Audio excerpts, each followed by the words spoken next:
வணக்கம் மாணவர்களே, 9ஆம் வகுப்பு புவியியல் பாடம் 2 நிலக்கோளம் புவிப்புற செயல்பாடுகள் என்ற பாடத்திற்கு நாம் 1 மார்க் மற்றும் 2 மார்க் பார்க்க இருக்கலாம். வாங்க வீடியோக்குள்ள. ஃபஸ்ட்டு பார்த்தீங்கன்னா சரியான விடையை தேர்வு செய்க. 1க்கு ஆப்ஷன் ஆ சரியான விடை, 2க்கு ஆப்ஷன் இ சரியான விடை, 3க்கு ஆப்ஷன் இ சரியான விடை, 4க்கு ஆப்ஷன் இ சரியான விடை, 5க்கு ஆப்ஷன் ஆ சரியானது, 6க்கு ஆப்ஷன் ஆ சரியான விடை, 7க்கு ஆப்ஷன் ஆ சரியான விடை, 8க்கு ஆப்ஷன் ஆ சரியான விடை. அடுத்ததாக பொறுத்துக. 1 பார்த்திங்கன்னா ஆற்றின் மூப்பு நிலை, 2 காளான் பாறைக்கு பார்த்திங்கன்னா ஏலியோன், 3 பார்த்திங்கன்னா பனியாற்றின் செயல்பாடு, 4க்கு பார்த்திங்கன்னா சுண்ணாம்பு பாறை, 5 கடலலை செயல். அடுத்ததாக பார்த்திங்கன்னா கொடுக்கப்பட்டுள்ள வாக்கியங்களை வாசித்து சரியான விடையை தேர்ந்தெடுக்கவும். 1க்கு பார்த்திங்கன்னா ஆப்ஷன் ஆ சரியான விடை, 2க்கு ஆப்ஷன் இ சரியான விடை, 3க்கு பார்த்திங்கன்னா ஆப்ஷன் ஆ சரியான விடை. அடுத்ததாக சுருக்கமான விடைகளை முதலாவது கேள்விக்கு பார்த்திங்கன்னா பதில் 180வது பக்கம் எடுத்துக்கோங்க. 180வது பக்கத்தில் பார்த்திங்கன்னா பாருங்கள், வானிலை சிதைவுன்னு போட்டிருக்கு இல்லைங்களா, அதில் அந்த ஒரு பேரை முழுக்க குறிச்சிக்காங்க. இது 1வது கேள்விக்குரிய பதில். அடுத்ததாக 2வது கேள்விக்குரிய பதில் பார்த்திங்கன்னா 182வது பக்கம் எடுத்துக்கோங்க. இங்கே பாருங்கள், உயிரின சிதைவுன்னு இருக்கீங்களா, அது இந்த முழு பேராவையும் குறிச்சிக்கோங்க. அடுத்ததாக 3வது கேள்விக்குரிய பதில் பார்த்திங்கன்னா 182, 153, 184 3 பக்கம் இருக்குது. ஃபஸ்ட்டு 182 எடுத்துக்கோங்க. ஃபஸ்ட்டு பார்த்திங்கன்னா ஆற்றின் 3 நிலைகள், இது அப்படியே குறிச்சிக்காங்க. ஆனால் ஒவ்வொன்றுக்கு எடுத்துக்காட்டு கேட்டிருக்கு.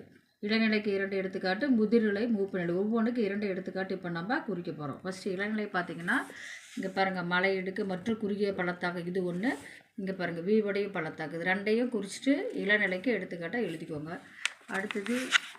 அடுத்த பக்கம் திருப்பி இந்த குருட்டாறு அல்லது குதிரை குழம்பு ஏறு இது ஒன்று. அடுத்ததாக இது கீழே பாருங்கள் வண்டல் விசில், இது 2மே பார்த்திங்கன்னா முதிர்நிலைக்கு எடுத்துக்காட்டு, பக்கத்துலேயே எழுதிக்கோங்க.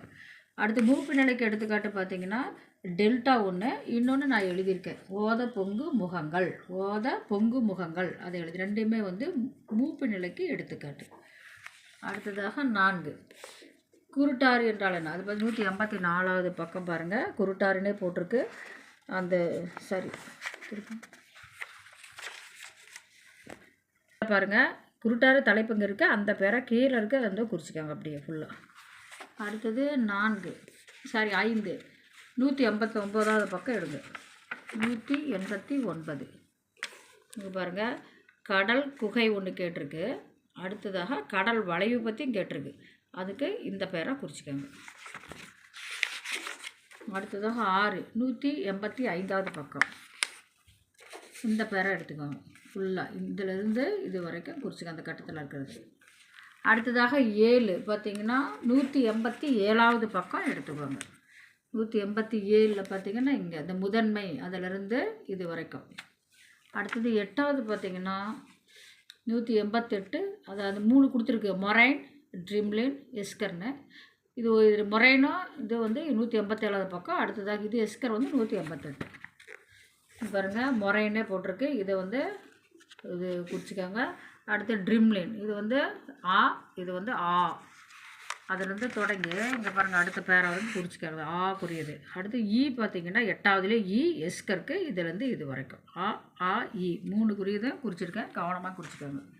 அடுத்தது 9 பார்த்திங்கன்னா 188, இங்கே பாருங்கள் காளான் பாறை, அதுலேருந்து இது வரை குறிச்சிக்காங்க. அடுத்ததாக 10 பார்த்திங்கன்னா 190வது பக்கம், 10 இங்கேருந்து இது வரைக்கும் 10வது கேள்விக்குரிய பதில். Thank you students.